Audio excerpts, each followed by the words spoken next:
La parole est à Madame Claire Guichard pour le groupe Renaissance.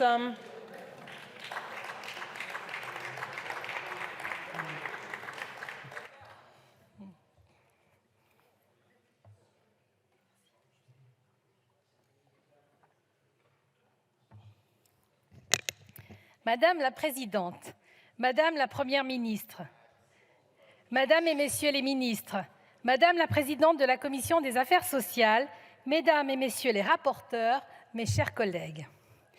Nous voici à nouveau réunis afin de débattre d'une motion de censure, la 5e pour ce seul projet de loi de financement de la sécurité sociale pour 2023. Dépourvue des signatures des autres membres de la NUPES, la France insoumise fait une nouvelle fois cavalier seul afin d'assouvir son envie irrépressible de renverser le gouvernement, même si le Rassemblement national lui apportera sans doute et volontiers son concours comme il a pu le faire par le passé. Nulle provocation ici, mes chers collègues, mais un simple constat. Celui d'une réalité qui a éclaté une fois encore aux yeux de tous dans cet hémicycle jeudi soir dernier, lorsqu'une députée insoumise a clamé haut et fort « Nous sommes la majorité » en pointant du doigt son camp et le camp du Rassemblement national. Croyez bien que nous sommes davantage atterrés plutôt qu'impressionnés par ces alliances de circonstances et que notre constance résolue fera systématiquement barrage à votre entêtement commun. Est-il encore utile de faire l'éloge du travail fourni sur ce projet de loi de financement de la sécurité sociale, ce travail que vous vous proposez de balayer d'un revers de la main? Oui, je le crois.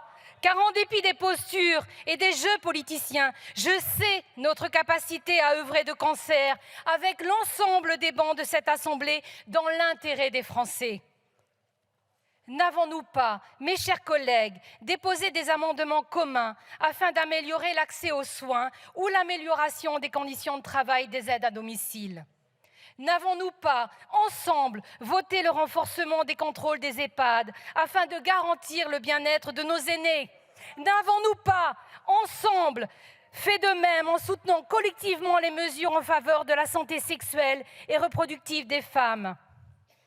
Oui, tout cela, nous l'avons fait ensemble en première lecture. Nous l'avons fait tout en débattant pendant des dizaines et des dizaines d'heures avec une parole franche et libre.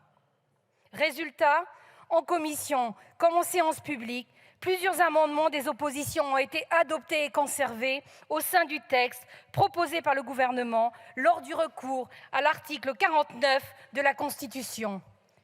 Et pourtant, en dépit de tout cela, vous persistez à vouloir priver la sécurité sociale d'un des budgets les plus ambitieux de ces dernières années. Vous souhaitez mettre à bas un grand nombre d'avancées qui sont attendues par les Françaises et les Français au seul motif d'une frustration politique qui vous ronge depuis le 24 avril 2022. Je vous le dis très sincèrement, il ne s'agit pas là de l'attitude responsable que doivent avoir ceux qui prétendent vouloir diriger la France. Vous invoquez un soi-disant simulacre de démocratie, mais où se trouve vraiment le manque de considération pour notre institution et ses débats? Mes chers collègues, je nous invite collectivement à nous souvenir que la NUPES et le RN se sont unis afin de voter contre l'article 1er, et oui, qui ne présente rien de plus qu'une photographie immuable des comptes de la sécurité sociale en 2021. Et oui. Que doit-on en déduire, sinon un simple mépris pour notre travail sur ce PLFSS?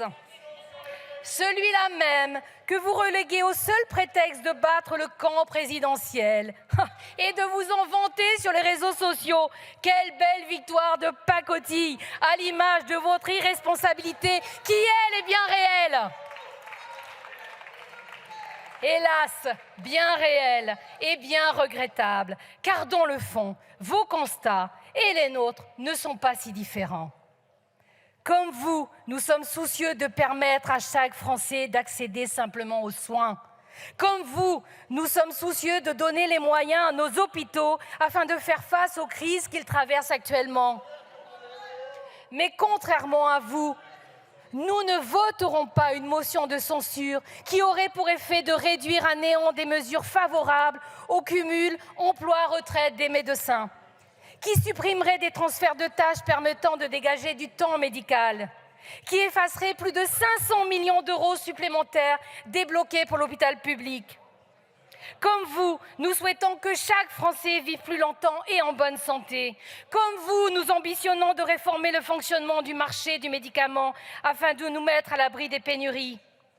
Mais contrairement à vous, ici encore, nous ne voterons pas une motion de censure qui rejetterait la mise en place de rendez-vous de prévention gratuits et la prise en charge intégrale du dépistage de plusieurs IST, qui interdirait d'interroger le gouvernement au travers d'un rapport sur le fonctionnement du marché pharmaceutique. Enfin, et si nous pouvions penser que, comme vous, nous avons à cœur la santé des femmes et le bien-être des familles monoparentales, comment expliquez-vous que vous souhaitiez ainsi fouler aux pieds la gratuité de la contraception d'urgence pour toutes? Comment expliquer que vous vous opposiez ainsi au renforcement du complément de libre choix du mode de garde?